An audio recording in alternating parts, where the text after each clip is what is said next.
Now, here's your hosts, the League Dad, Kevin, Mitchell, and Alistair.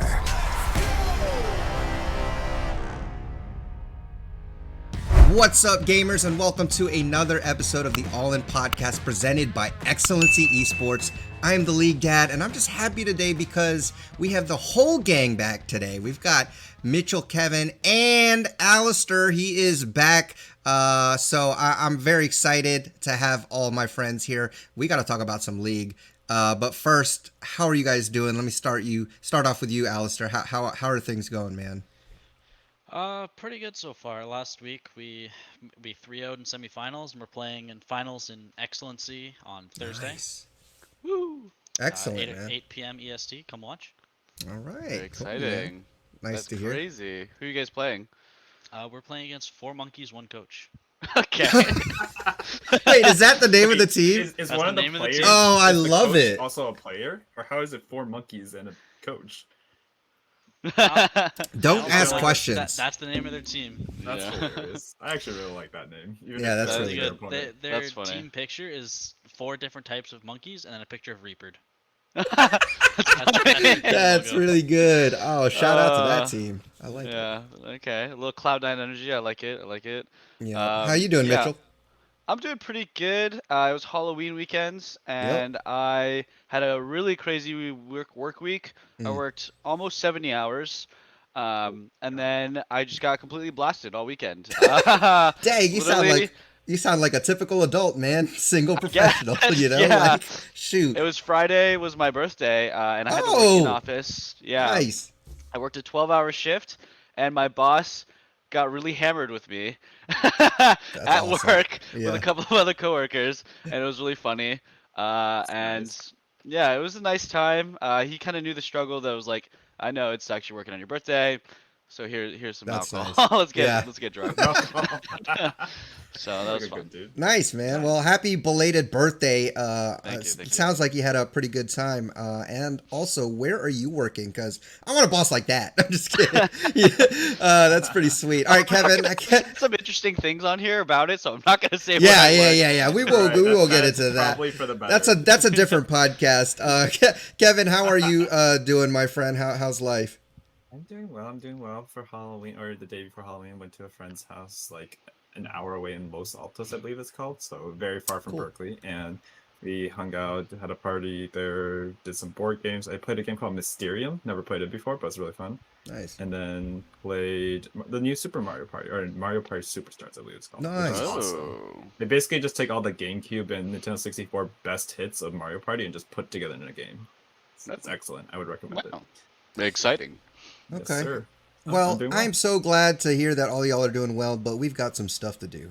And let's talk about League, right? Because that's what we're here to do, guys. And I'm so torn because I don't know whether I want to start at all the spicy off-season, news happening around the LCS or, the semifinals that just happened because that was pretty good. So I'm going to put it to a vote. What do you guys want to start with?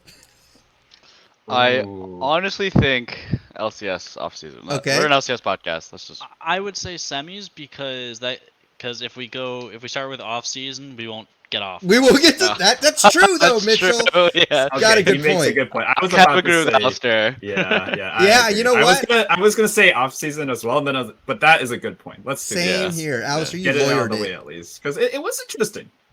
Yeah, well, let's do that then. I mean, it was crazy. For me personally, I'm just going to start off by saying that this is like watching the Damwon T1 series makes me really want double elimination in, Yes.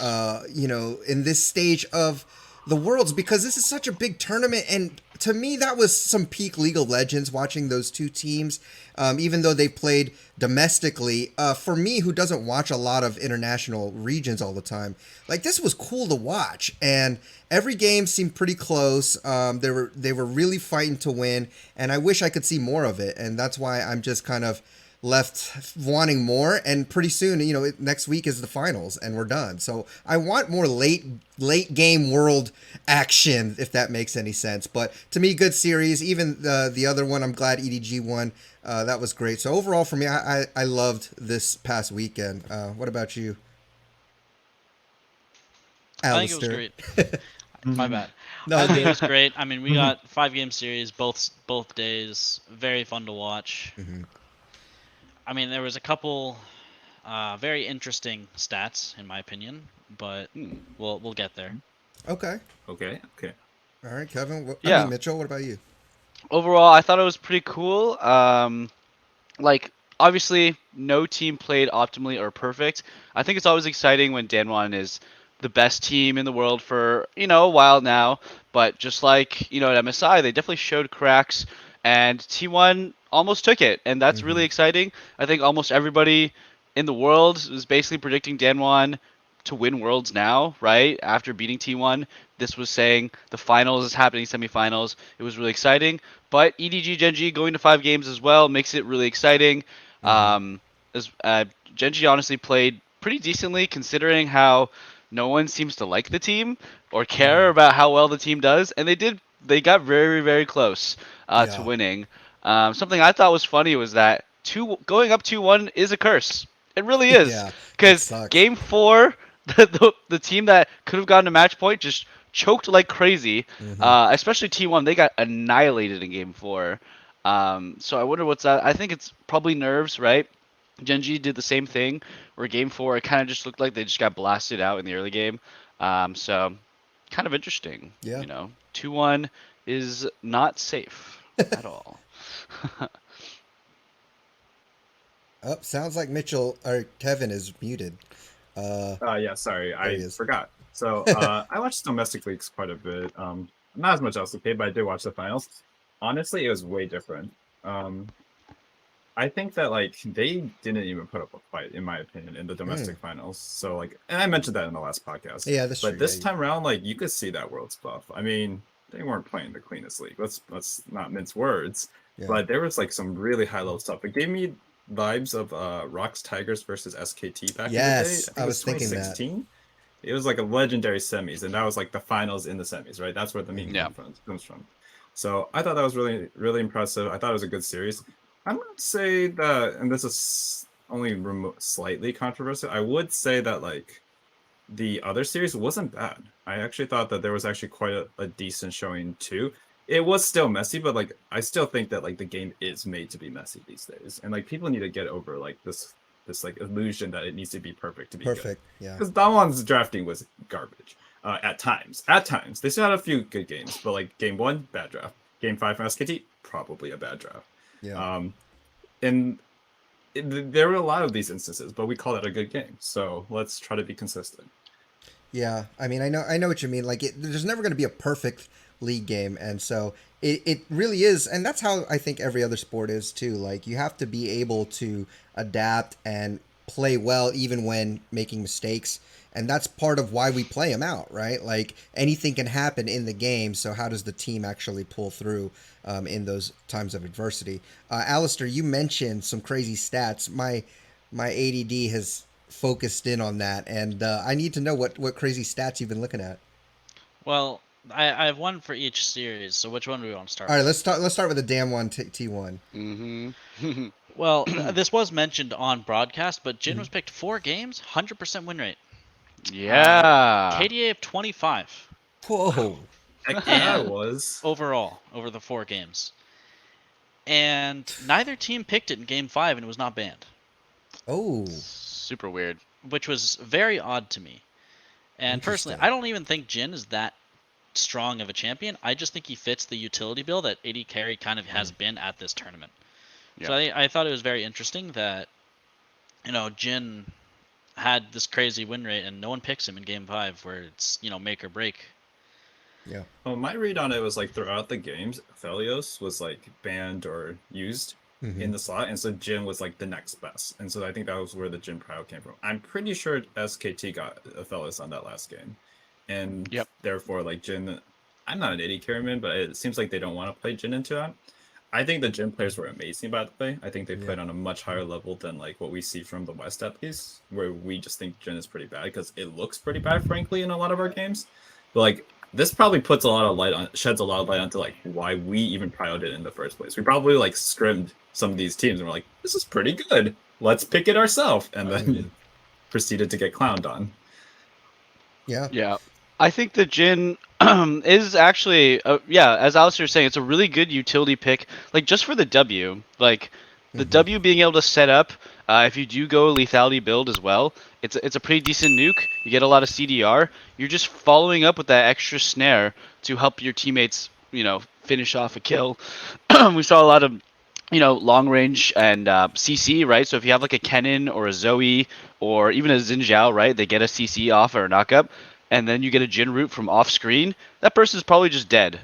So it's a nice, utility pick. And then when we're talking about Aphelios, oh boy, did Danwon bait T1 into taking that. Like they were waiting for T1 to take the Aphelios to pick Ziggs into it. Like it was so free. Like as soon as I saw that, I was like, oh no, they just got wrecked by picking the first picking Aphelios. I mean, it wasn't just the Ziggs though. I mean, if you look at like their entire comp, just makes this game so hard for Aphelios to play. Yeah. Definitely. Having no mobility into Graves, Talon, Rakan, Zoe, and Ziggs is pretty miserable. You get hit by a bubble and you get Ziggs ulted in one shot. That's true. You can't body block Mega Inferno Bomb like you can a Yeah, that's true. You can't do that. Yeah. So I want to, I mean, that's really cool that you pointed that out because I did not know that. I want to highlight the mid lane matchup specifically because, I was really hoping Faker would win this. I mean, I was rooting for him. Also, I feel like, again, no other person has won back-to-back. And since Damwon did beat Faker and T1, they have a chance to kind of tie that legacy. And so it feels like it could almost be symbolic of a passing of the torch. Like if Faker won, denied that, denied that I'm still legend. Nobody's going to be able to do back to back. Right. But he lost. And now it's almost like, is it a passing of the torch? Right. Because Faker didn't play amazing. And Showmaker, on the other hand, I don't know why they kept giving this guy LeBlanc. I think LeBlanc only got shut down when Faker picked Lissandra. But every other time, and I don't know why he didn't pick Lissandra. I don't remember if she was banned or whatever, but they couldn't control his LB. And so I felt like Showmaker played well in comparison to Faker. And at the same time, I'm like, what happens to Faker now? Like, I don't know his contract situation. He's still obviously really good, but I mean, at this point, like, was this his closest chance to ever being this close again? Because can they do it? They were really good this year, and maybe they can build off of that. I want to kind of get your thoughts on that mid lane matchup in general. So let me know what you guys think. Honestly, I don't think it was really a passing of the torch kind of thing. I think it's more. I think Faker, at least in my opinion, has not been, the number one in a while. But I think overall he is still the best we've seen from a player. Just because, like, if you compare Faker at his peak to the rest of the competition, he was just so much better. That's true. And it's unfair to compare, like, oh yeah, well, who's better, Season 3 Faker or Season 11 Showmaker? Well, I mean, everyone... Damonte is probably better than Season 3 Faker. Yeah, the game's evolved. You're right. So I think Faker is still the best, and I think right now Showmaker is the best mid laner. Faker's still the best player overall that we've seen throughout the lifetime of League. Nice. Yeah, definitely. I can definitely agree with that statement. It was pretty clear in this series specifically that Showmaker was a much better mid laner. I think if you look back to game 1 and game 4 in the LeBlanc versus Ryze matchup, it's not hugely favored from one side, but it does kind of. Ryze has that one thing where you can point and click LeBlanc and blow her up in CC her. Point and click is what shuts down LeBlanc, and he wasn't actually able to ever win that matchup or get ahead. In fact, Showmaker is taking losing matchups all the time, right? Playing LeBlanc into Poppy, into Ryze, into Lissandra, and still having excellent performances. So, in my point of view, it was a bit of a mid-diff in the series. Showmaker was really, really crazy this series. There's just something. There's also just something about Zoes. Just Korean Zoes are freaking crazy. You can also look at Scout from the previous series, just being like, it doesn't seem like it's that strong of a pick. It doesn't seem like it fits all the time into every single team comp. but they just pop off. They land bubbles. They land really stupid Qs over the walls. Even BDD, right? He had a crazy Zoe game, even though his score wasn't that great. So I think that if Faker wants to go back and get another title, he needs to do kind of what these other three mid laners showed in the semifinals, where Faker had great roams on Ryze. I remember game one, he was literally killing top like over and over and over again, bullying his former teammate Khan. But he didn't have those outstanding outplays in team fights and skirmishes, where we really saw the other three mid laners do. And a handful of missed executions, honestly, from Faker on Azir. So, if he wants to get back to it, he's got to clean those up. I would say that this is actually not his best chance. It's probably one of his lower chances. Maybe it's a hot take, but he probably has a much better chance going forward if he sticks with this roster. There were 3 rookies, and then I believe Carey is the non-rookie on that team. And if they're doing this well on their first year on the world stage, like you could see, like kind of like some of the worst League of Legends I have seen him play, not top players play, but him play in a long time. And they got to game 5, and they were competitive in game 5. Like game 5 is a whole different beast, right? All the pressure is on. You could see like the difference between a team that has won worlds and has that confidence, and a team that's like, can we do it? Are we actually good? Like you could just feel the lack of confidence emanating from that team, right? So I think Faker's got, if he stays with the team, which I see no reason he wouldn't, unless they do the same coaching shenanigans they did, I think he'll stay. And I think as a result, he's probably got even better chances in the future. Man, that would be crazy, because I really want his story to continue. I mean, because honestly, that one of the reasons I was really sad when Bjerg and Doublelift retired, and is because that you lose more of that old nostalgia, that old guard, right? And Faker is like that one that's like, he is the face of the game, right? Like he has been for this long. And so I really want his story to keep going. And from the looks of it, it looks like he's just as involved and interested in League as he was before. Maybe the mechanics aren't quite as good as they were, but still somebody who's dedicated and motivated. And I'll take that any day with Faker. Should we talk about the draft about this series? Because there's a couple things I wanted to point out. I know, like, I was really impressed with some of the surprise picks, like the Maokai support and then the Zilean supports. I felt like really came clutch, just kind of out of nowhere. But what did you guys think of that? I mean, we did see, we'll talk about in the next series, but J4 still sticking around. You weren't lying about the LPL liking J4, because I think EDG picked it like almost every game. But in this series, he was picked, I think, once, I think only one game he was picked. But what did you guys think of the meta overall? I think it was a lot more interesting. We actually got we got new stuff. We got Zilean, we got Maokai, which not my thing. I don't think Maokai's that great, but I was a big fan of the Zilean. I thought it fit really well to comp. I thought it was a good pick, and also it's a lot of fun to watch people run around at Mach 7 on cooldown. But it's also fun to watch how these teams play around Zilean, because seeing how teams play around his ultimate, where they'll leave people at one tick and then they'll time it properly, stuff like that. I think Zilean's definitely a champion I wish we saw more. Though I wish we saw more from support, not mid lane. Yeah. I think the Zilean pick was pretty interesting. Especially like game 3 when T1 played it, it felt very strong in that comp because you're playing it against a Syndra, especially. It's just a perfect counter pick, right? Your support is countering almost Syndra's like big ulti, like FU button, right? Where you can blow up the ADC. It's like, nope, I have my Zilean ulti. But game 5 when they picked it, when you don't want to pick Zilean into a bunch of poke, right? Zilean does not do well against Zoe and Ziggs, because you land your skill shots from far away, Zilean ultis, all of a sudden your cooldowns are back up. If you're good at the game, you time your abilities to when the revive comes up. It's just like Zhonya's is not that great against poke comps either, because you are stationary, you have perfect timing on 0 ping, you're just an easy target. So Zilean was really interesting. I think it's great against stuff like Syndra, like even LeBlanc too. It's great. Just sort of all-in comps that you try to blow up one person with an early game lead. But they have to pick it when it's right. And honestly, Donwan banning Lulu and Thresh was obviously really smart. And Keria, I guess he felt warm on the champion, but I really would have liked something else. I don't know where the Leona was, but I feel like Leona in that game 5 to just, Leona's really good into Zoe. She goes back to her ulti spot. You can time your ulti, you can time your E.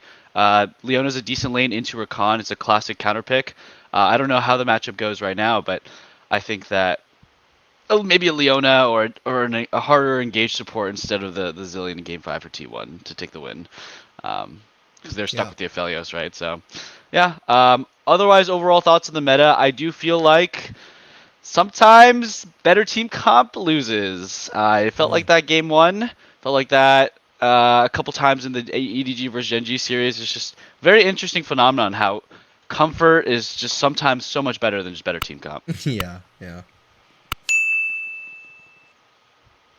You are on mute again, Kevin. You are unmuted. Kevin the mute guy. Wait, it wasn't on mute. Weird. I guess my mic wasn't picking me up. Anyways, my bad. Anyway, I think that like before that game started, I was trying to reason in my head, like, is this a genius pick, the Zilean pick, or is this like a gimmick pick? And so the reason why I say that is because if you watch what happens afterward, they get baited, right? They don't actually understand why they picked it in the first place. I think they were thinking like, yeah, it's just a strong pick, not like a let's just use this to counter Maokai. Because I thought it was a super genius counter to Maokai. And it looked like it at first. But then they decided to do it again when it made less sense, right? And you saw how not useless, but less useful it was. I do still respect the pick. I think that like it's really ballsy to pick something like that in the final or semifinals. Oops, in the semifinals when it's all the cards on the table, right? I'm not biased. And so I was impressed. I think that the Lissandra pick was actually insane. Like you actually saw how good Faker is at shutting down Showmaker. I actually thought that Faker showed his class there in a way because like it takes a lot to deny someone of that caliber, right? So I give him a lot of credit. I think that and just a small thing, because we mentioned Jarvan in the other series. JieJie played crazy. Other than the inability to smite, that guy, as a rookie, was like first blood 4 out of 5 games, 5 out of 5 games on J4. And like we were talking about like, oh, pro players can dodge this stuff. It's hard. It's like super easy to dodge. And this guy just like schooled people. I mean, his flashes on it were freaking nuts, like, man. I have to give that guy so much credit because like I was also on the same train. I'm like, Jarvan's a free loss, and every time they picked it, I'm like, they gotta lose sometime, right? I guess when you're JieJie, it's good. Well, they lost twice. They played 5 games. Yes, but he was still doing well, right? Yeah. Like he just can't smite, which is a big yes, he cannot smite. Or Clid can smite really well. It's kind of bit of both, right? He also didn't on J4. He didn't vacuum suck all the kills too. That's a big deal. That's like a really big deal. Yeah, you're right. J4. We talked about that last time. You can't take all the kills when you're playing J4 because you're not going to do very much with it. And yeah, he's just Smurf with it. Like his flash EQs were crazy. His his predictions on EQs, knowing hey he's run out of cooldowns, he's run out of abilities. Now I EQ. Like when to EQ is very important. Yeah. So definitely some cool stuff there. But yeah, anything else with the T1 Dan1 series? I feel like there's a lot we could go through with it, but something I wanted to shout out is Ghost. Yeah. Ghost had the most criticism of all the Dan1 players. He definitely kept his cool in comparison to Gumayusi. He played weak side almost every game. He played a ton of Jhin, and he was the ultimate like utility. I know exactly where I need to be to not be a dum-dum inting ADC. And he played like a very, very excellent series, I thought. Considering how much flack he gets, how non-flashy his position is in the Dan1 team, I felt like Ghost deserved a lot of credit for that series of just being a completely solid rock, making almost no critical errors, not really being the focus of the show either, but really just playing very, very safe and very just doing damage when he needs to. Yeah, just to add on to that, EDG's AD carry Viper, who at least before the tournament, a lot of people considered the #1 AD carry, or at least top 3, said that Ghost was the perfect fit for Don1 and what they needed in that comp. And I think a lot of people just don't talk enough about perfect fits for teams, right? Like, for example, Alfari might be the best top laner period in the West, but maybe he's not the perfect fit for the way Team Liquid played this season. Or they just didn't synergize. Who knows, right? Because they had so many issues anyways. I think it's super important, but it's hard to know until you see him play, so... you I see just Ghost really- be very useful on his team, and putting Uzi there might not necessarily make the team the best. Yeah, definitely Yeah, not. that's Yeah, true. considering how top heavy the team is. Yeah. Yeah, That's for true. sure. Okay, I was just gonna say I just want to see later on whose fault it was in Team Liquid. Was it Jat? Was it Alfari? I want to know. It was Maybe Jat will Steve. return to commentating next Breaking Point Part next 2. year. Breaking Point Part 2. Okay, so any last thoughts on the Damwon T1 matchup before we move on to the EDG GenG?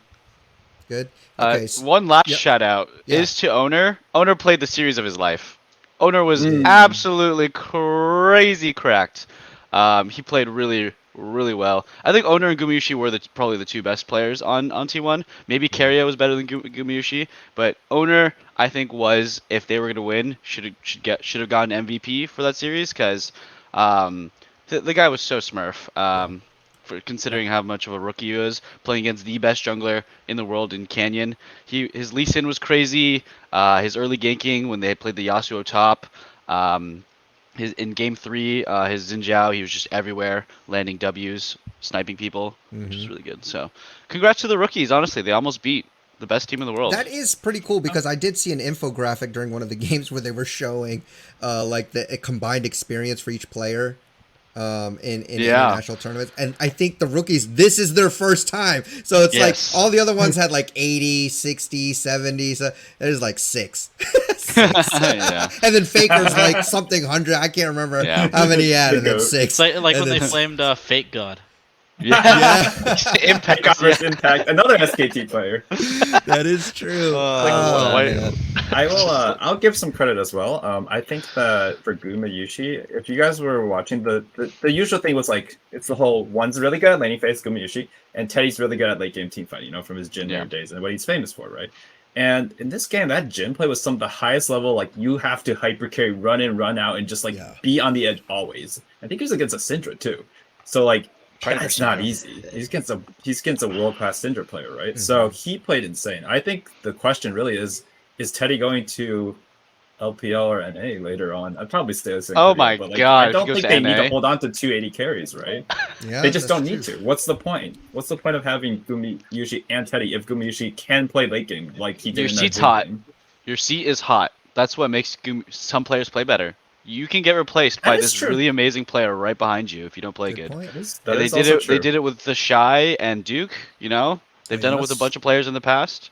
Maybe. And the Shy didn't play as well later on.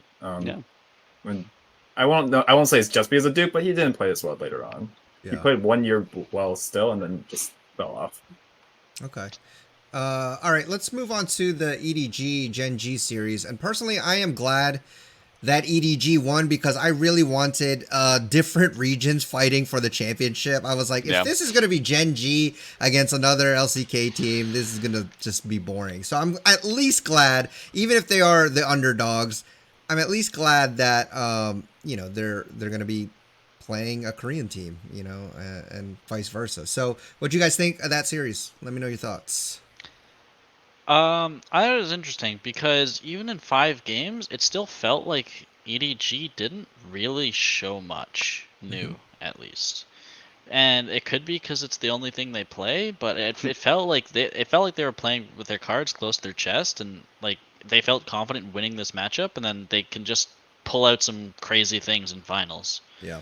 Because that's the way I saw the series. Because I mean, you have your jungler play Jarvan every single game. Yeah. Right? Like. Yep. Lucian Nami. Yeah, he did. Pretty much. And other than that, like they played really they played classic things. They played Ryze. They played Ori. Like they didn't play anything that was too spicy, really. Yeah, you're right. Yep. I definitely think that EDG felt like they kind of knew exactly what they wanted, right? They had the J4 every game. They have basically picks that are really good at following up with J4. So like a Kennen and a Zoe or a Nami ulti and bubbles. Those are like types of like CC, follow-up CC sort of things that J4 needs to actually be a champion. If you have J4 and a bunch of champions with no CC, J4 is going to be a very odd man out. So they made sure not to have him basically stuck out to dry. On the GenG side, I really felt like it felt exactly like T1. I felt like GenG and T1, they had a way better draft in game 1 if they just didn't play like monkeys and constantly fight, because they had such a crazy scaling advantage. The Gwen Seraphine combo with a Lulu as well, that they 100% outscale like bananas crazy. Yeah. But they kept fighting. They kept getting caught. It's Jarvan. It's so easy to know you're gonna die to Jarvan. You can see it from a mile away. He's got flash. He's got EQ. He's got ulti. You know what Jarvan does. He's one of the oldest champions in the game. Yeah. They just kept dying to it, and I really felt like GenG should have won that game 1. Their comp was so much better. They actually made it to the late game. There was a couple of times I think they were fighting around Dragon. They decided to go for the fight instead of taking Dragon. And I was just like, if you take Dragon, you get aced. You probably have a higher chance of winning the game than acing them and losing the Dragon. Like, it was really frustrating to watch GenG play, not knowing how to play a scaling comp when they're a Korean region. But that was just my thoughts on that game 1 in particular. But there's a lot to say about the series I thought was interesting. Yeah. Man, you had to emphasize that they are Korean regions. Yes. It's so interesting because GenG is kind of memed as like the traditional Korean team, the team that's like the old guard play style, still plays the whole play to late. But honestly, I don't think their late was like the smartest thing ever. I'm gonna say one thing: EDG in Game 5 is ridiculous. Like for some reason, they get to Game 5 and then they remember like they're actually supposed to be good. Because like this series, the previous series, it was just like. Okay, I won't go as far as to say a giga stomp, right? But like, they just turn it on. It's like a whole different team. They look like kind of jokes in some of those games, and then in Game 4 and Game 5, they just look like they was never gonna lose this series. Like, why even doubt it? So, if they somehow could do that, like more than 40% of a series, they would actually be a pretty tough competition in the finals. I don't know if they will, but I think that they were really impressive. I think. There's like a tradition of Chinese junglers just like mind controlling the other team with like I remember one time against Fnatic was it Ning with playing like Xin Zhao or Jarvan or something and just absolutely like ran circles around the enemy jungler. And then like MLXG as well, like this doesn't make sense what these guys are doing. They're pathing like monkeys, and the other team just goes into it. So there's probably some merit behind it. I'm just like saying like funny words, but like I think there is some merit behind like how they keep making these like stupid wins happen. And you should be very scared of the underrated Chinese jungler in finals. That's all I'm gonna say because they turn up almost every time.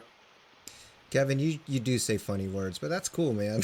Usually they're big words, and I don't understand them, but I understood most of what you were saying, and that's awesome, man. Like, NA, let's go. We don't understand big words. We don't do it. We don't get it. Use simple words. Anything else on that, or should we go right to predicting the finals?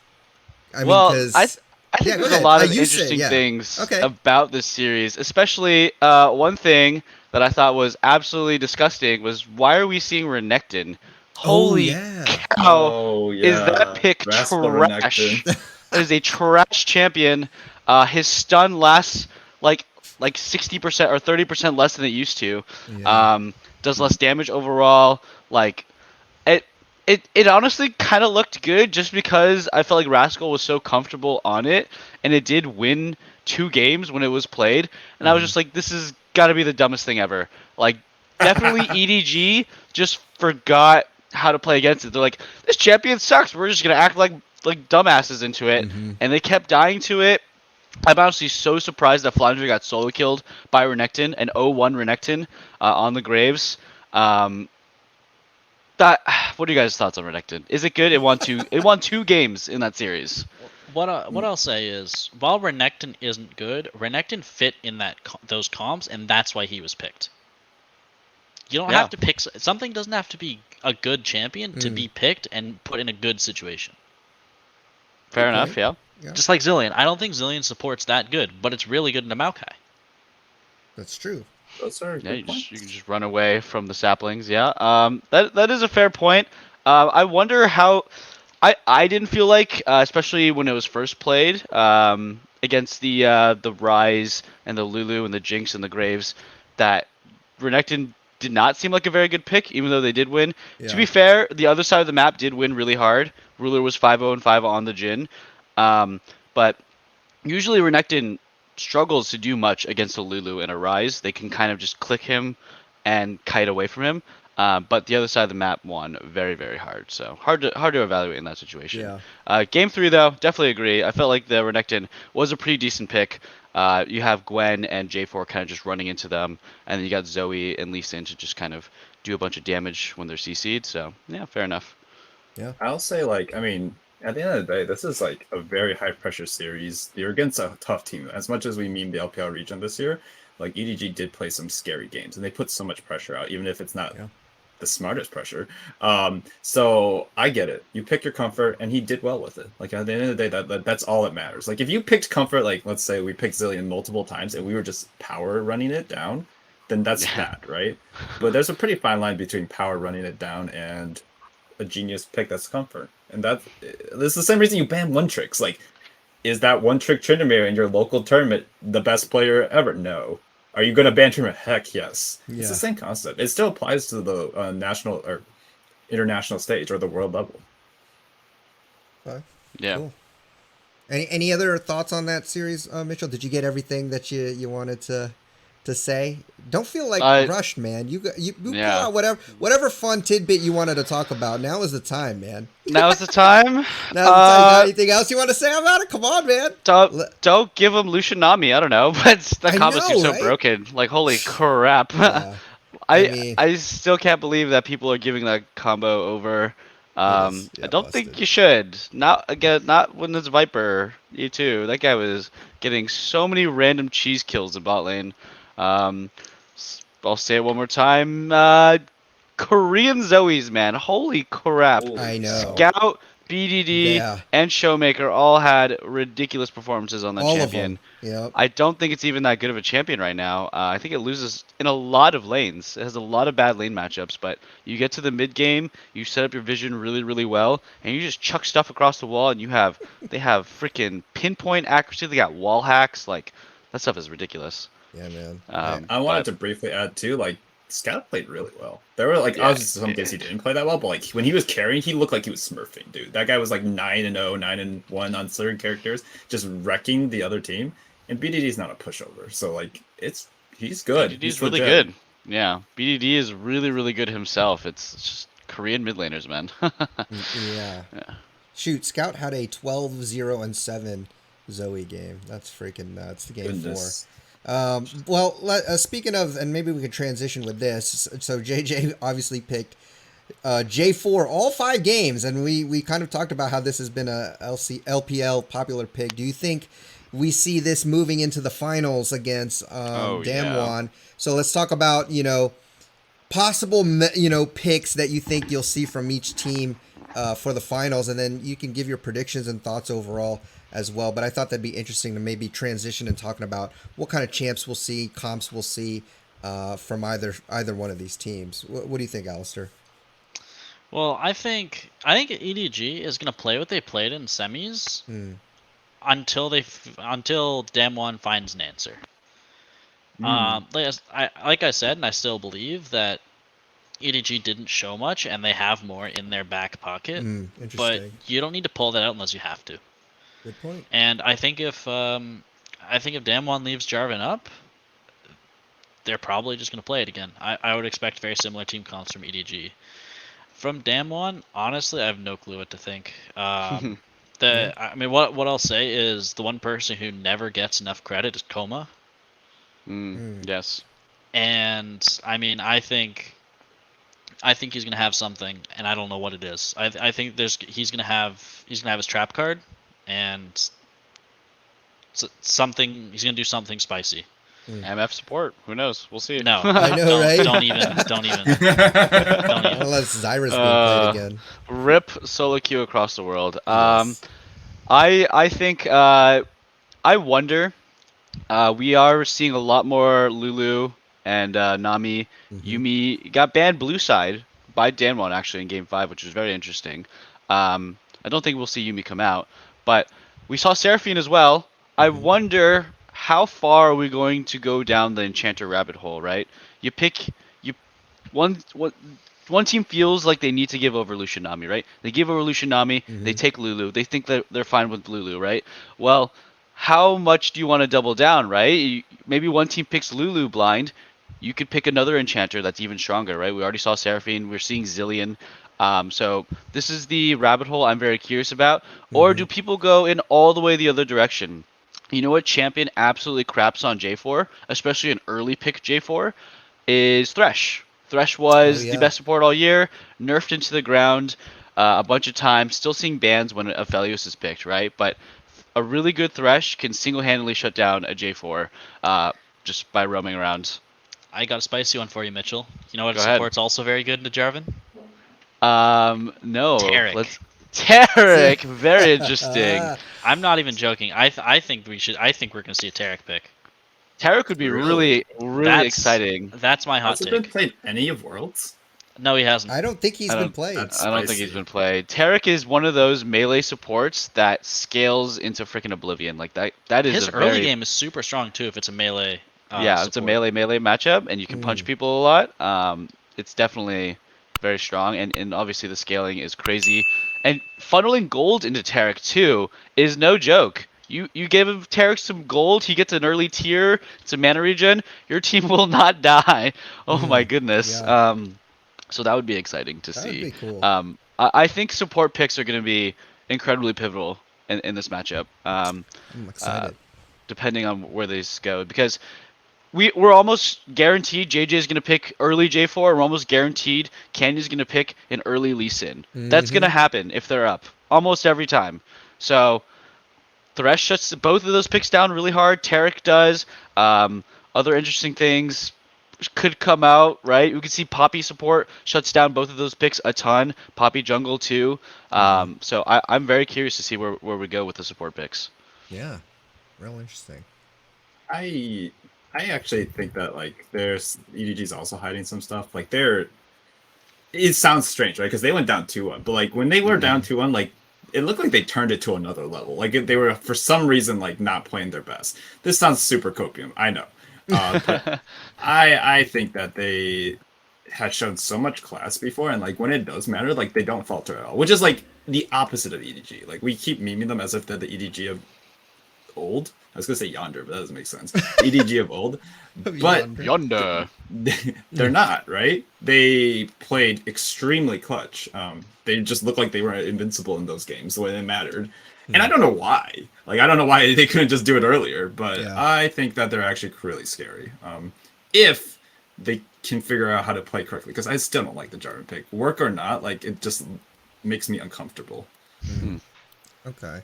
Yeah, I think it will be pretty cool to see what kind of picks come out. Now we have to give our final predictions, analysis. I mean, you know, this is it, man. It's the finals. Like, this is for, you know, honestly, I am just going to say right now, I want EDG to win because I don't want Fakers back-to-back status to be in jeopardy.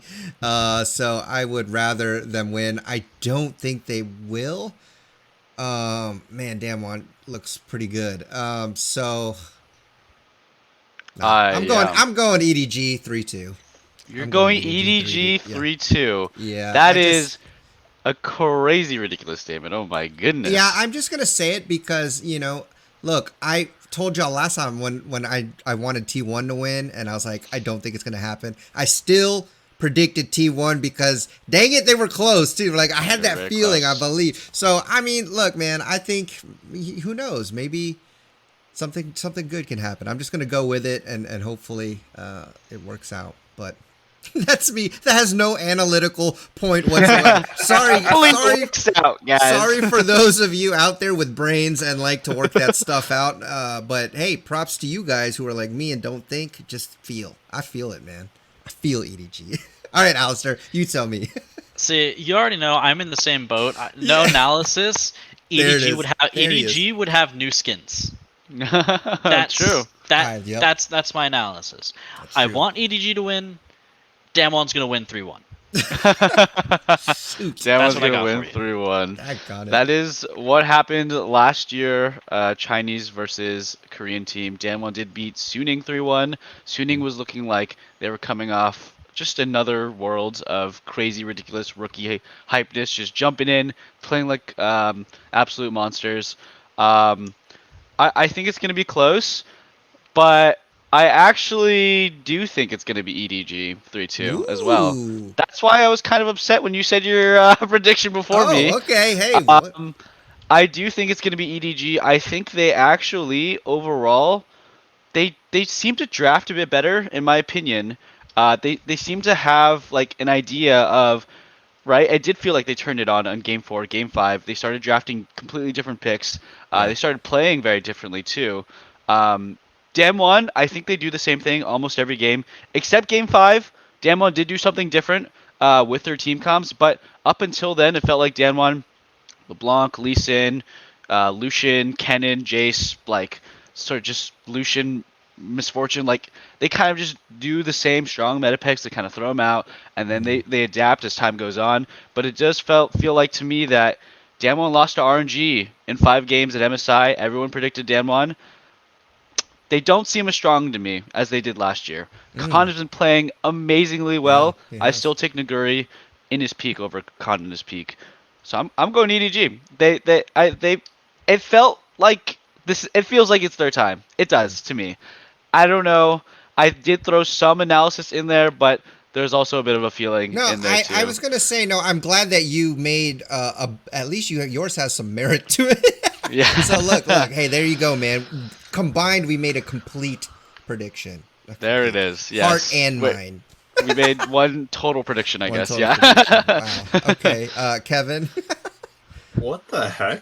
I'm the LPL like apostle, the apologist here. I was gonna say it, and I heard Lee down. I'm like, okay, fine. And then I just hear everyone else say it, and I'm sitting there like, what the heck is going on? Alistair said, wait, am I really gonna be the only person here who thinks Oh, I thought Alistair said. I thought he said EDG because of the. He want EDG to win. I think Dan wants. Okay, I misunderstood. Okay, at least it's 3-1, not 4-0. I was like, what is going on?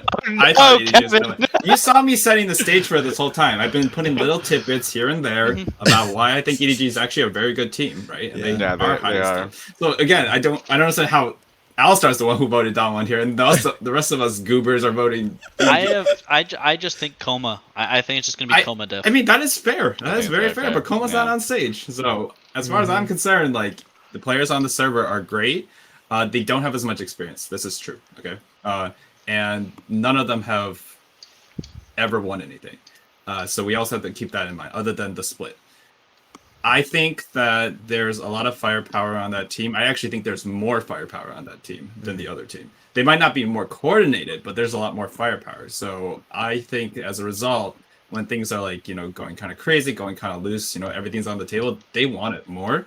And that was why I was going to vote for them. I mean, I'm still going to vote for them, 3-2, but y'all just made me look like a follower instead of a leader here. That's so right. Surprising. You're predicting LPL. Wow. I mean, yeah, exactly. Almost the surprising like we did part first, is that you guys all voted it too. Like, I would have at least represented the underdog, but apparently we're all voting for them. So I don't know how that happened.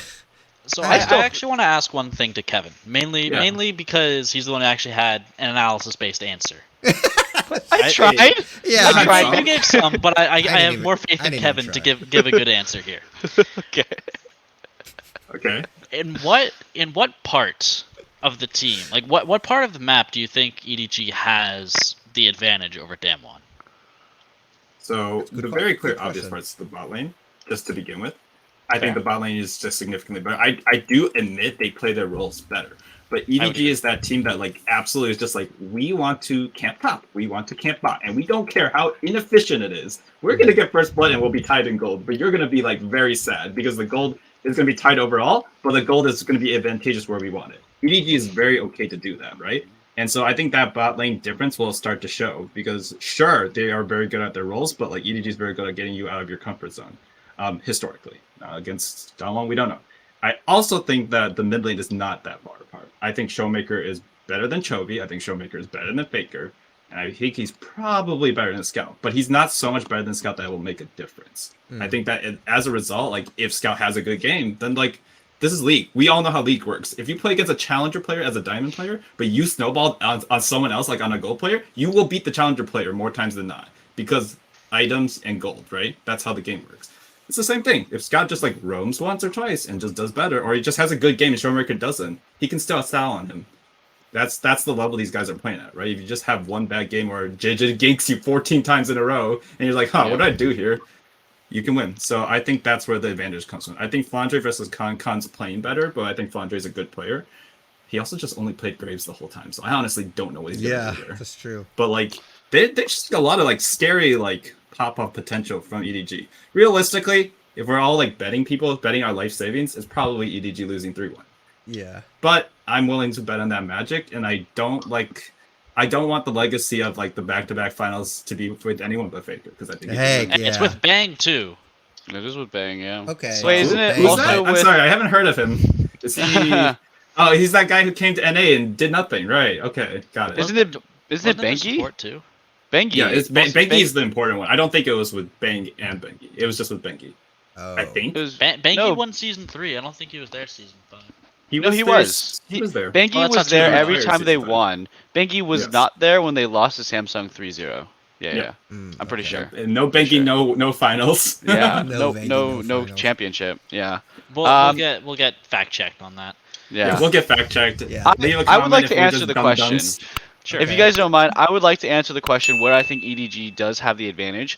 I actually am going to say something very controversial, and I am a jungle man. I watch these closely. I think his early game is better. JJ's early game, I think, is better than Canyon's. He ganks so much more and more efficiently. Canyon, he honestly doesn't gank that much. I honestly think Canyon is insanely good at the game. His pathing is great. Objectives control is great. His team fighting on stuff like Lee Sin is just completely bonkers. Definitely better, the best in the whole world. JJ's early game is better. I really, this tournament at least, I do think his early game is better, and it's a big deal because Clid is also, his early game is pretty nuts too in that GenG series. And JJ's was better. I also think Scout, I'm not gonna say he's better, but I'm not gonna say he's worse either. I really think Scout's pretty freaking nuts, and he kind of styled on BDD, and BDD was definitely playing better than Faker this tournament. It's probably Showmaker, Scout, and then BDD right below, and then Faker underneath that, right? So it's like, I think Scout is a level up on BDD and Faker, and he's gonna give, like, I'm just gonna be honest, like Faker's laning is just not where it is. He roams now. He is a roaming player. Scout is going to give Showmaker a much harder time in lane, and obviously the bot lane for ADG is much better. I think that while Ghost plays his role great, Viper will carry a game where Ghost cannot. Ghost will not be able to carry a series. They try to put him on Draven. They try to get him kills. He got 850 gold in that one team fight, and he could not carry the game by himself. So that's what I think. And then honestly, Khan is just way better than Flandre in my opinion. But that's okay. That's okay. I'm gonna be honest with you. I was gonna also say jungle, but then I will literally say 4 out of 5 is better than EDG is better than Dawn. I definitely would lose credibility, so that's why I didn't mention it. But I thought that at least bot lane was guaranteed, and like they're close enough in mid lane to at least talk about it. I think JieJie definitely played a better early game, and just depending on how you play with that early game, you could definitely win. Oh God! Came back from a 10k deficit though, so I'm not gonna. Yeah, but that was against what a crapper team. What are they called? Sad Lions or something? Whatever. A weak region. First team from a weak region. Worst major region. I will say, like, this is gonna happen, guys. I would bet money on this. Just this scenario. JJ's gonna have the craziest early game and absolutely crap stomp Danwon, and then Showmaker's gonna steal like a Baron and a Dragon. And then we're just gonna and then Danwon's gonna win anyway. Not even Canyon, but Showmaker's gonna Showmaker's gonna be like, just gonna steal it. And Canyon will be dead. Canyon will be like, oh, they picked me, and then JJ's gonna like, all right, we can start Baron, let's go do this. And then Showmaker's gonna come up and just steal it with like an Orianna ult or something. Dude, if that happens, you should win like $1 million or something. Not from me, because I don't have that, but yeah, from Riot, from the people, Riot. From the world, let's just from the man. Now. I don't know. JJ can't smite. I don't know what's up with that. Okay, so can we? I mean, I know this stuff is like important, whatever, like worlds, but we have some spicy NA off-season stuff to talk about. And honestly, that's what I mean. That's why y'all are here, right? That's why the people listen for all NA spicy LCS stuff. The first one has to be, and I'm saying it right now, I'm handing in my resignation from my TSM fan thing. Welcome because to Team How many Liquid. times have we heard him say this, by the way? Bjergsen. No, this He is never true. went somewhere else. Three He never went years in a somewhere row. else. But this is true right now because Bjergsen is officially gone from TSM, and that he was my last thing that I was holding on to at TSM. Now that he's gone, hey, I'm accepting applications for new teams. So you for me weren't a to TSM fan, you're a jump on. Bjergsen fan. I think Yeah. I think I was. I didn't realize it until now. I think I was a Understandable. Bjergsen fan. Right. Same thing So happened with Double Lift when he moved from Yeah. CLG to TSM to Team Liquid back to TSM. People are fans of players more than orgs. yeah, This it's is true. So Okay, so that's my. I'm gonna kick that off. Let me get your thoughts on that, Alistair. Don't gloat too much, please. I mean, honestly, I find it kind of surprising, but also not surprising that he's not only coming back but changing teams. You don't find that surprising? I could have swore he would have stayed on TSM, but No, go ahead. I thought it was I thought it was more surprising that he came back to playing Oh, okay. than Really? changing teams. interesting. Just I couldn't really tell you why, but it felt like I know Bjergsen's the face of TSM and everything, but I felt like if he came back, he wasn't gonna come back to TSM. Just I feel like there's too much history there, and it kind of got in the way. I mean, I've said it many times where I think a lot of TSM's problems are mainly a Bjergsen problem because of You how did big say he- you have said that. Yeah. because Yeah, of how he's always big been- Bjergsen has been in that Mm-hmm. org for so long, and the reason, and I mean, he's been the constant for years, and a lot of the same problems have been staying around. Yep. So I'm curious to see if those problems go to wherever he goes. Or if he can find another voice to match him to Or take away JieJie. those problems, right? There is no other voice on TSM besides Double Lift that could ever match Bjergsen, right? He goes elsewhere. Yeah, there's JieJie, there's Jensen, there's let's kick it off with the next rumor then. Let's just start it because we already Wait, said hold it, right? Hold up. You think Bjergsen would listen to Jensen? I do. They're good friends. No, in real just, life. I'm just saying it's I funny think they would. because that's the guy who didn't press the Echo ult or Zanya's. True. so- Wow, you are salty right He now. won't right. need to anymore. He won't need to anymore. That's the won't need to anymore. secret. That's That's true. a secret.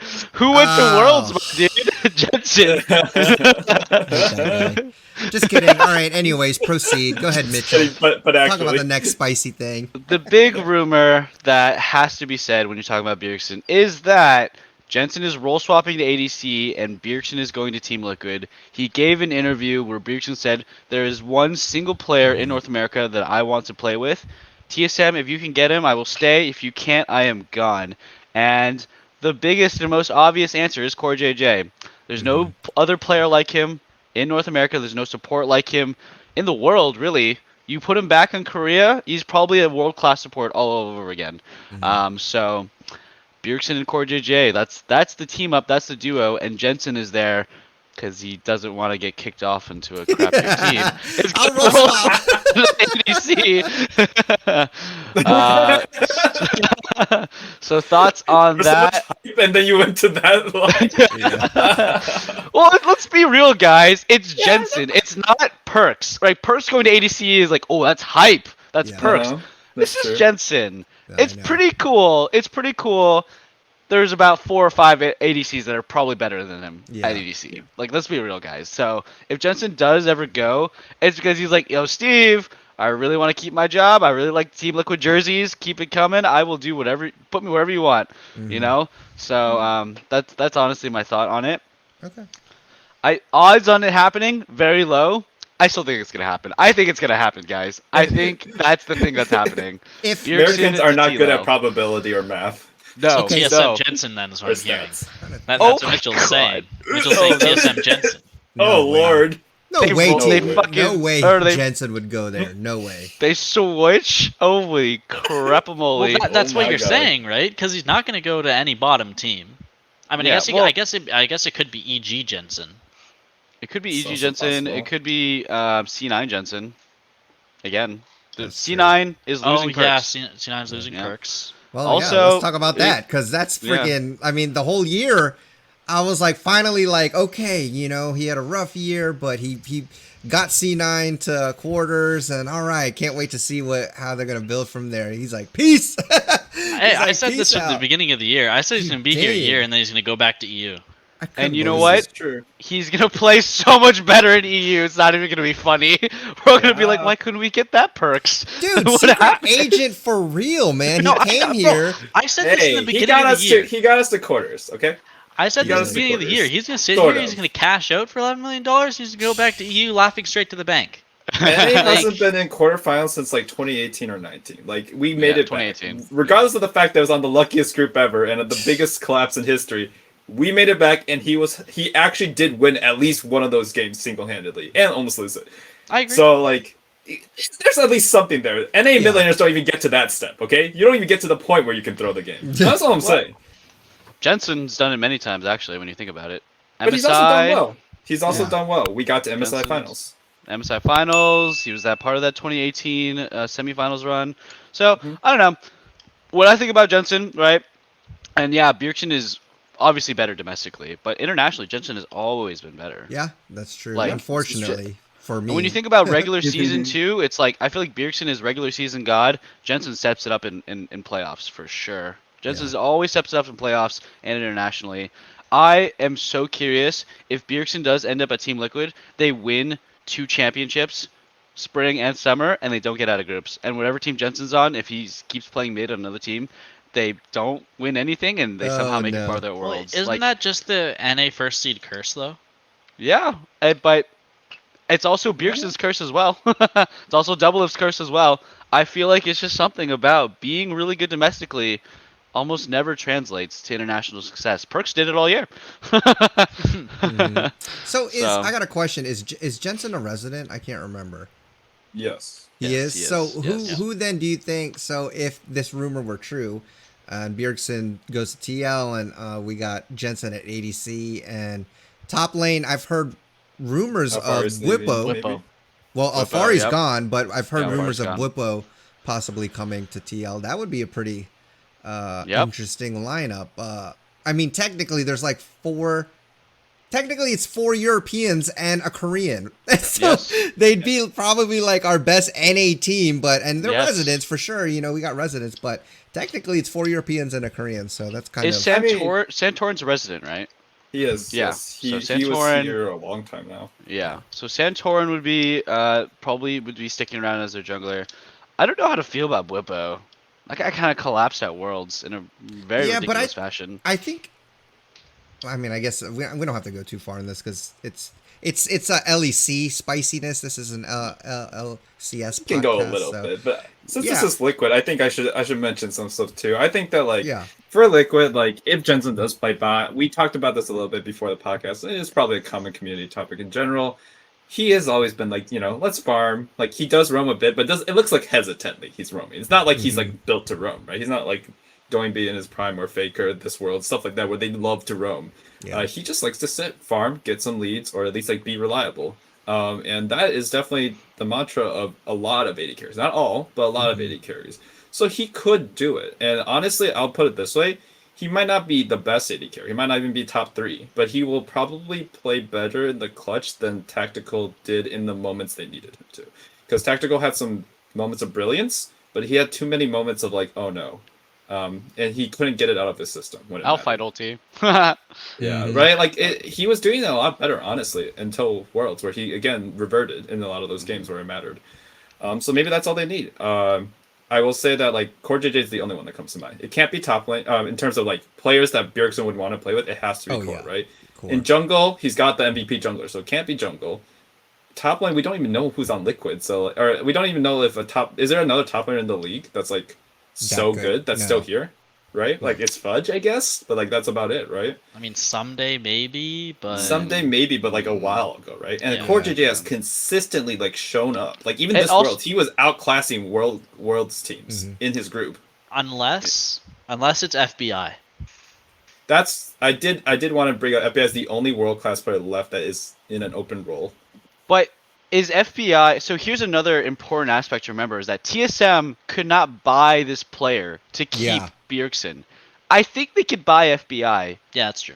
They cannot buy Core JieJie. Yeah. Steve's got too much money. 100 critical. Thieves, I don't is think I think they would have given away FBI if TSM threw enough money at him, because it's about keeping freaking Bjergsen. Imagine the amount of money Reginald tried to came up to keep Bjergsen around. Bjergsen himself said he's made many paid cuts to play with players he's wanted to play, and the first one that comes to mind is Doublelift, right? Right. Bjergsen probably made a pay cut in 2020 to get Doublelift back on the team to win another championship. So I think it has to be Core JieJie. Yeah, and I mean, that's pretty big. And then just, to cap off TSM, it was pretty much blown up after that, because once Bjergsen was gone, you see Sword Art being gone. Sword Art is gone.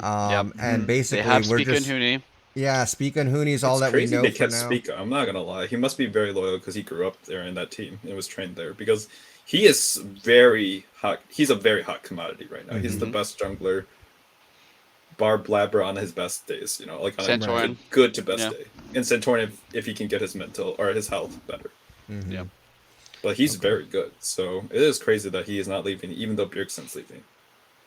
Yeah. Yeah, and I think that about does it with most of the NA rumors, right? It's Bjergsen to Team Liquid, Jensen there's swapping one to more ADC. thing. There's one more. Okay. It's potentially Hansama inspired and Bwipo coming to NA. And I then, would love I to did see see that. that. I saw that. That was part of the rumor list, along with the whole Bjergsen leaving TSM. I'm gonna bet you right now, Hansama no way comes to NA. No way. I'd agree. There's literally every European team wants Hansama.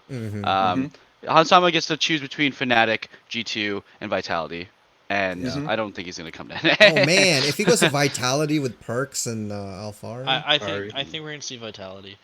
I also think, personally, at least in my opinion, I don't think Bwipo should go to TL. Not because I think TL would be better off getting a resident top laner and an import jungler instead of an import top laner. Because I think if you're not, I think I don't know. I think if you're not getting Spica as a resident jungler, I just don't think it's worth having a resident jungler over. That's true. Because I think you'd be better off going inspired jungle and then licorice top. I don't know about that licorice part, but inspired jungle sounds really fun. Yeah, I was on that page until you said licorice, and I was like, okay, but hear me out, right? Licorice was having a terrible split. I agree. The second he leaves FlyQuest, he's popping off all over the place. Remember? Yeah, everyone, we were all. He did have a very good time, and it was on GGS, which was not a top team. Yeah, he did. He did have a great time. He also has had one of the most ridiculous rookie years that NA's ever seen, going all the way to semifinals in his rookie year. So obviously, he's a young player that could still come back. He's by no means one of the old guard veteran players, right? But not at all. Some of us can kind of see it like that because he went so far in his rookie year in 2018. This is true. I think it would be interesting. Inspired jungle would be pretty freaking hype. Because if I'm being real, something that I've loved Santorin. I think he's a great player. Ever since his FlyQuest Team Liquid days, he went from just basically being a Trundle one trick. I don't know. He no longer started playing all of his aggressive champions that he used to be known for. He used to play Kha'Zix and Lee Sin all the time. There's Xin Zhao now too that he sometimes plays, but we never saw him pick up the Viego jungle when it was going crazy or Gwen. He just reverted back to Trundle. And honestly, I don't want to see it. I don't think we need another Trundle Sejuani player on Team Liquid. We had Zig Smithy. We have Santorin now. Even Broxa did it when he's on Team Liquid. He turned into a freaking Trundle Sejuani 2 trick. We maybe need a real carry jungler. And I wish it was Spica, but if it's not Spica, maybe it should be Inspired. This is true. Inspired plus Bjergsen and Core just roaming around the map, and my goodness, I would be eating good if that was the case, man. Plus, absolute lane dominance mid lane. Bjergsen does not lose lane domestically, at least. Especially if he had a better jungler, because he had to have like some not great junglers or speak on his rookie year. Historically, he was stuck with Grig. He was stuck with who was before Grig? Acadian. Actually. Mike Young, Cadian. Acadian. None of these guys are around anymore in terms of times. Right? He still played well. For so long, he played well. He made Zilean work and look good domestically. Yeah. Honestly, Zilean could still work if you just had a good jungler around you. Who knows, really? I don't want to see him with Zilean. I know he's really good at Zilean. I want him to play like freaking Zoe and I want to see his best mid Rise. I think that Team Liquid could get him a real jungler, and I think even Santorin would still be a real jungler compared to what he had personally.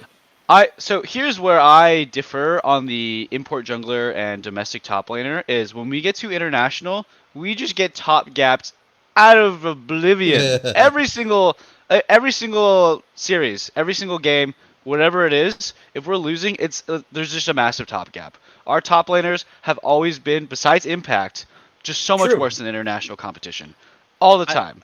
I would agree Fudge with played well you. this Worlds. Fudge plays well this Worlds. He actually I solo would killed agree his with enemy. you, Never carried, Mitchell. though. However, Yeah, I will that's true. counter with another point. The Okay. way the game has been played for the last few years, and obviously this is subject to change because this League of Legends we're talking about, it has been a top side-centric meta, which is very frequently jungle influenced. So if you can get a better jungler who's better at playing around it, the top laner doesn't have to be the better player, but if you have the better jungler to get the worst top laner ahead, the diamond player beats the challenger player. Like JieJie got Flandre ahead a lot of those Yeah. games. That's Exactly. true. He just had a stat stick, Graves. It's kind of like the carrot and the horse argument, right? The chicken and the Right. egg. It's like what actually makes the bigger difference. Yeah. Honestly, NA has had decent junglers for a while too, so that's also a big point. That Santorin did honestly play decently domestic or internationally and domestically this year, and so did Blabber and so did Spica last year too. So our NA junglers have played fairly decently internationally.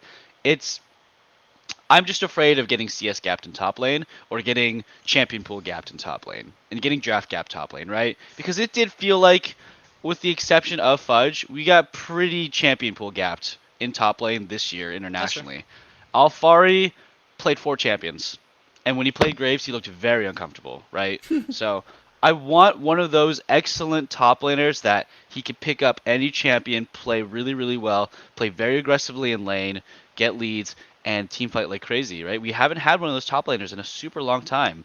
Or ever, it feels like, right? Impact always had, even though he could lane fine and play that defensive style, he was always weak side. He can never actually play those 1v9 hard carry top laners that, we saw if I play Jax, it looked bad. We don't have these players that play Jax or Fiora, or they actually play like a Korean Jace, or they play something crazy, or the Graves right now, right? Like, I want one of those top laners. If we're going to do well domestically, I think it's going to go a long way.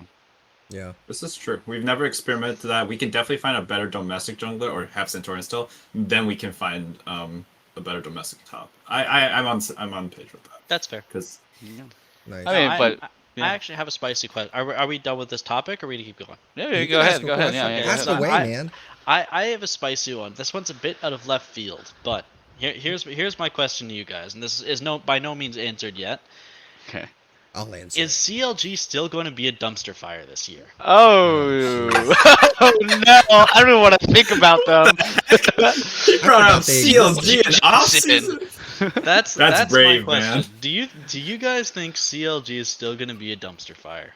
CLG tactical. Uh-oh. I can see Alright, that happening. I have my See that spicy take. happening? My spicy take is they won't be a dumpster fire as much anymore because TSM will be more of a dumpster fire. They'll at least take away the fire will be brighter on the TSM side, therefore taking away attention from the irrelevant embers. CLG League Dead? Irrelevant embers. CLG TSM. League Dead? Oh god. No. Oh no, that's what I was gonna say. I'm gonna say right now. I'm just gonna say it here.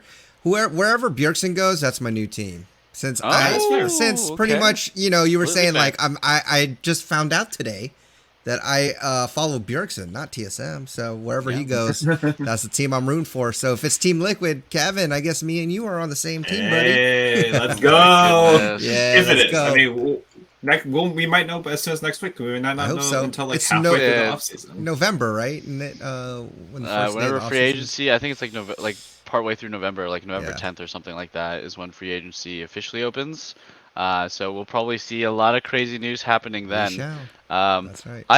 I something I just want to say is like this year we got so close to doing really, really well internationally, but we didn't quite make it. Like if we do have TSM have a developmental year, how does that ripple effect through the other region, right? Because one of the reasons we were so strong this year is we had 5 very competitive teams: TSM, TL, C9, EG, 100 Thieves. If one of those does fall down, as in the TSM, right? And if C9 falls down too, because they're supposedly getting rid of Perkz, and I think it was rumored Sven is gone too. Sven and Bo- Yeah. so it's like, how are these other top teams going to do if they do a developmental year, right? Will our region see another dip in quality just because it's less competitive overall? No matter how much firepower is in one, you're only as good as your competition. So, I mean, I do think Blabber was rumored to be going somewhere or not being on C9 as well. okay, yeah, Jack's doing it again. But I'm honestly, scared. I do have faith in the C9. What's it called? Org. Their org. Yeah, well, that's not what I'm going for, but yeah, I have faith in C9 to have a bunch of rookie players, and they just keep like Vulcan and Fudge, And And they'll probably still that- do well too. Yeah, they'll still be probably top 3. Yeah. They've done it many times historically, and I think they'll do it again. TSM, I mean, talent suppression machine. We've seen this before, so I'm not fully convinced. I think TSM will fall, but obviously we don't know the full rosters, so it's hard to say. I would say, like, I agree with you on the TSM note. I think C9 also will do well. I think they've, regardless of, except for this year, they usually make do with what they have, and they do make a lot out of it every time. Like, this is the first time they balled out, and I don't know if they'll do it again, but, like, they still do quite well, relatively speaking, every time. So I think they'll be competitive. Maybe TSM won't be, but there's still, like, room for other teams to rise up. I personally don't think they will this year because COVID. Like, there's not a lot of investment money coming in for the smaller teams. I think the basketball teams are still going to be struggling. I will say it could be the Damwon effect with LCK, where if, like, let's say a Liquid Super team is formed, right? They're just on such a higher level, and they're like, you know, a lot of those people are hard workers. Like, Core JieJie has kept or increased his level despite playing on NA for years. That is ridiculous. And you put Bjergsen in that equation, you add maybe a younger player, like, let's say like Blabber or something comes in or something. Danny, like, you just add some young talent in there, and that team could be on such a level. This is just me being a Team Liquid fan, obviously. It could be on such a level that it raises the others to that level because they're, like, you know, taking notes from the other regions. They're, like, trying to play at that level, trying to play play the meta or play, like, the other region's pace and meta and push everyone forward. Because, like, LCK had no reason to be this competitive, like, especially if you watch them locally, but, like, clearly Damwon raised their level, or the others people got so much worse. But I'm assuming Damwon raised their level just by sheer force of how good they were. Everyone had to compete on that level. Yeah. I mean, I will say that this is probably good for TSM because as an organization, honestly, because most of their history has just been being able to get players to their team, like good noteworthy players, because they have the money and they have the name, the prestige, right? Like, it's kind of like, you know, the Yankees or the Lakers, like a market where people want to be, right? But this is kind of the first time, in my opinion, that they are kind of at a point where they have to develop young talent, unless they are able to import, you know, other high talented players, you know, that are already good. And we've seen C9 kind of be this machine of churning out pretty good talent, and then selling them, you know what I mean? And I hope that maybe TSM takes a page out of C9's playbook and has a good developmental program, because if not, this will force them to do it, you know, because who's going to want to play on TSM? Like, you know, people would play on there before because, you know, well, Bjergsen's on there, Bjergsen and Doublelift are on there, or whatever, you know, and it's not really they don't really have that prestige as much right now. So I hope that in the long run, this, you know, by them having to kind of start from the beginning, it creates a culture in there of developing talent where then, yes, it helps our region overall, because better players are being developed in these high capacity functioning orgs. I worry mostly about TSM though, just in this year specifically. Yeah. Is that supposedly Sword Art was able to leave with 80% of his contracts. As in 6 million, he took 80% of that, even though only playing 1 out of the 3-year contract, something like that. Yeah. So I really worry mostly for TSM's paycheck, their bank account. Yeah, so Yeah, it's gonna be rough true. for them. They are I still will say sitting for on that TSM FTX though- money though. Just kidding. Yeah, crypto money, man. Yeah, that's real reliable. I will say for TSM's credit, there is a reason why they keep attracting these, like, top talents here. It's not just because of Bjergsen. Bjergsen had to join at some point too, right? Yeah. And Reggie was not like the god of mid lane or anything to replace. He was not Blue card. right?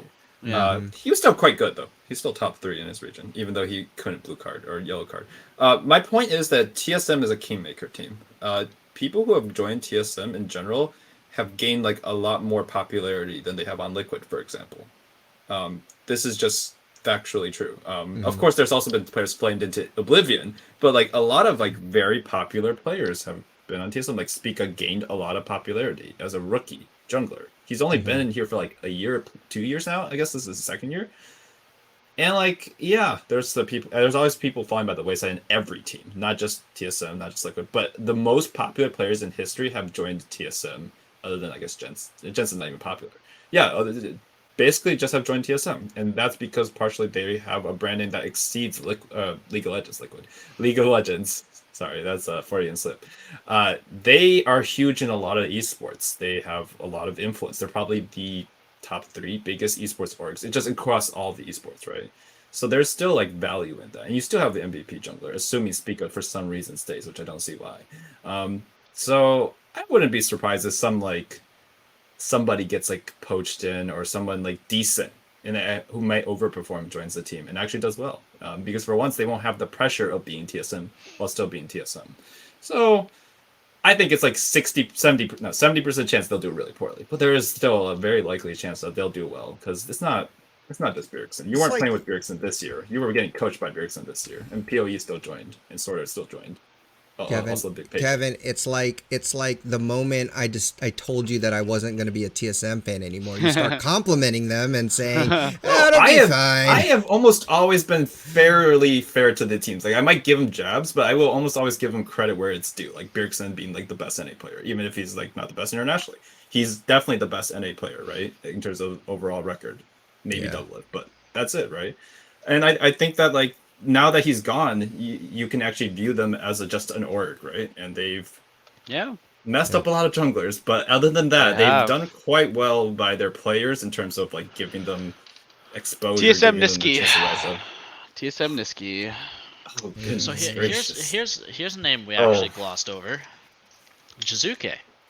Oh God, we didn't. That's because to me, is he leaving to another? Like, is he going back, or is he leaving to another team? I actually don't know what. No, but he's apparently not on EG. At least that's the rumor. Which is strange to me, because they put so much into it. They're like, you have a free check to do whatever you want, and I won't bench you. And then they just like, but I'll kick you off the team after. That's so strange to me, dude. Well, they got 4th, right, or 5th or something. They got 5th or something, and it's like they got the exact same thing in spring and last year.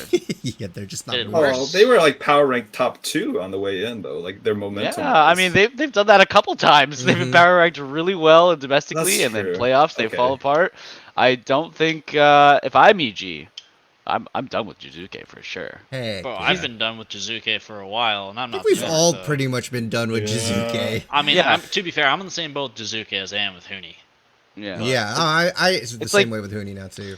But you combine it with those like two on the same team. They were on the same team. I know. I'm memeing.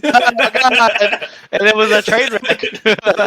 Friggin' evil geniuses. 2.3 million for Huni. Remember that was the first heist. Those were the biggest contracts we've seen in a while. And then, oh my God! Speaking of heists, has anybody heard any rumors about 100 Thieves? I heard they're keeping their roster. Like that's the idea, that they're just gonna keep their whole roster together. I thought they would replace Sunday if Sunday didn't want to play anymore, but he deserves the spot only by nature of like he's been the most loyal player. He's so loyal. Like this man, when he was super good, was still sticking with 100 Thieves in like 4th, 5th place. Yeah, this man definitely deserves his spot and just like being their like rock, even if he's not the best player anymore. Yeah. Well, I mean, we'll probably have more episodes to speculate about NA and the teams that are going to be happening, because there's still a lot of exciting news to be had. Like, these are all rumors so far, so we'll know more as time goes on. But any final thoughts before we wrap it up, guys? You guys good to go? I think we talked about a lot of good stuff. All I want to say is I hope we get a crazy finals, but regardless, NA off-season rumors will always do it for me. Oh my goodness, has it been a beautiful train of events. I'm sorry, League Dad, but TSM exploding has just been the most hilarious thing to me ever. It is pretty funny, honestly. Yeah. All right. Well, that's going to do it. Thank you again to Mitchell, Kevin, Alistair for being in here and always sharing their wise insights into all the games and everything. For those of you listening, thank you so much. If you have any questions, feel free to tweet us at the All In Podcast, or you can email us at questions@theallinpodcast.gg. But until next time, enjoy your climb on the Rift. Try not to be too toxic, and we'll see you all on the next episode. Peace.